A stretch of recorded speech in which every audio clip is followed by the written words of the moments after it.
মানে লাঞ্ছনায় মানে মানে দগ্ধীভূত হতে থাকলো, মানে তাদের মেজাজ এত খারাপ হয়ে গেল, যারে আমরা যাদের বিরোধিতা করতেছি তাদের পিছনে বা তার সাথে আমরা চেষ্টা করলাম, তখন তারা একটা কূটকৌশল শুরু করলো।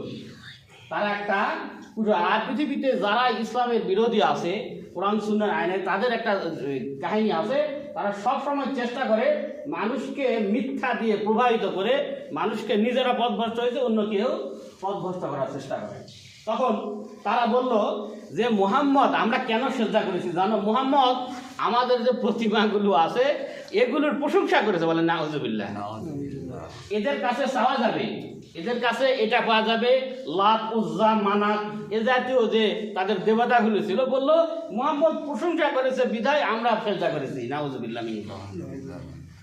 এবং এও প্রচার করতে থাকলো মুহাম্মদ আমাদের এই উপাসকগুলোকে মেনে নিয়েছে, নাউজুবিল্লাহ। এইরকম প্রচার করতে তারা থাকলো এবং অবস্থার মানে এবং তাদেরকে তৎকালীন যারা সেজদা করেছিল, যারা বাইরে ছিল, তারা তাদেরকে অপমানিত করতে থাকলো। হ্যাঁ, এইরকম একটা কাজ করলে তোমরা, তখন তারা এমনভাবে আল্লাহ রসুল মুহাম্মদ সাল্লাল্লাহু আলাইহি ওয়াসাল্লামের পিছে তারা লেগে গেল যে কিভাবে তার ইজ্জত সম্মান নষ্ট করা যেত। আল্লাহ যদি কাউকে সম্মানিত করে, আল্লাহ যদি কাউকে সম্মানিত করে, মানুষ চাইলে সেটা রোধ করতে পারে না। পৃথিবীর সমস্ত মানুষ যদি কারো শত্রু হয় আর মহান রব্বুল আলামিন যদি তার সহায়ক হয় বা বন্ধু হয়, তাহলে ওই ব্যক্তিটি পৃথিবীতে সফল কাম, বলেন সুবহানাল্লাহ। আর পৃথিবীর সমস্ত মানুষ বন্ধু আর মহান স্রষ্টা তার প্রতি নারাজ অসন্তুষ্ট, এই ব্যক্তি লাঞ্ছিত হবে, অপমানিত হবে, দুনিয়া তার সংকীর্ণ হয়ে যায়, বলে নাউজুবিল্লাহ। দুনিয়া তার সংকীর্ণ হয়ে যাবে। এরই প্রেক্ষিতে যারা হিজরত করেছিল, গত জুমায় বা তার আগের জুমায় বলেছিলাম, যারা হিজরত করেছিল আবুসিনিয়ায়, তাদের কাছে সংবাদ পৌঁছে গেল যে এই মক্কার মুশরিকরা ঈমান গ্রহণ করেছে।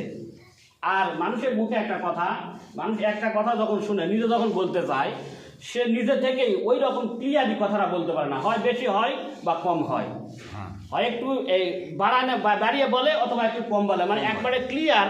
কারণ এটাও তো একটা মস্তিষ্ক মেমোরি, সব কিছু তার সেন্সে থাকে না, এই জন্য কথা বলার সময় কিছু কম বেশি হয়ে যায়। তখন এই আবিসিনিয়ায় খবর গেল যে তারা ঈমান গ্রহণ করেছে, এই জন্য অনেকে আনন্দে আত্মহারা হয়ে আপনার দেশে ফিরে আসতে শুরু করলো। যখন তারা মক্কার কাছাকাছি বা কিছু দূর থাকলো, তখন তারা সংবাদ পেলো যে না, আসলে তারা যা শুনেছে তা সম্পূর্ণটা সত্য নয়, এর মধ্যে কিছু রঙ রস কিছু মিক্সার করা হয়েছে। এবং এর প্রেক্ষিতে অনেকেই এসে সেখানে আশ্রয় নিল, তাদের কিছু সহজ ধর্মীয়ের কাছে বা তাদের কিছু আত্মীয়র কাছে, আর অনেকেই আবার পুনরায় নির্যাতিত হতে লাগলো। ইসলাম যে অত্যন্ত কষ্টে এসেছে, এটা যে এত সহজ আসে নাই, তার কিছু বর্ণনা আপনাদেরকে বলতেছি। তার কিছু বর্ণনা মুহাম্মদ সাল্লাল্লাহু আলাইহি ওয়াসাল্লাম আমাদের জন্য যা রেখে গেছে, আমরা যদি এটাকে মেনে নিতে পারতাম, এটাকে যদি অনুসরণ করতে পারতাম, আমরা কোথা থেকে কোথায় চলে যেতাম।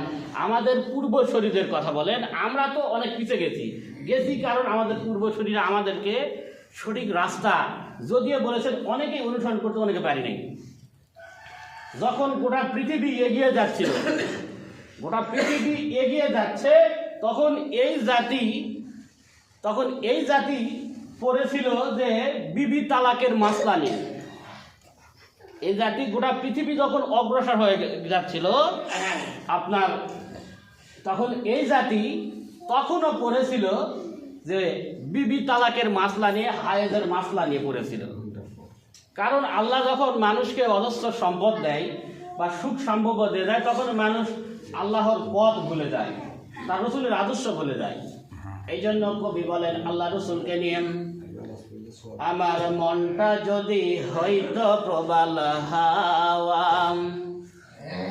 হইতো যদি ধুধ বালু চর, মেঘের ডানায় পাঠিয়ে দিতাম মদিনার দরে, যেথায় আমার প্রিয় নবী ঘুমায় নিরন্তর। আমার মনটা যদি হইতো প্রবাল হাওয়া, হইতো যদি ধুধ বালু চর, মেঘের ডানায় পাঠিয়ে দিতাম মদিনার তরে, যেথায় আমার প্রিয় নবী ঘুমায় নিরন্তর। সুবহানাল্লাহ।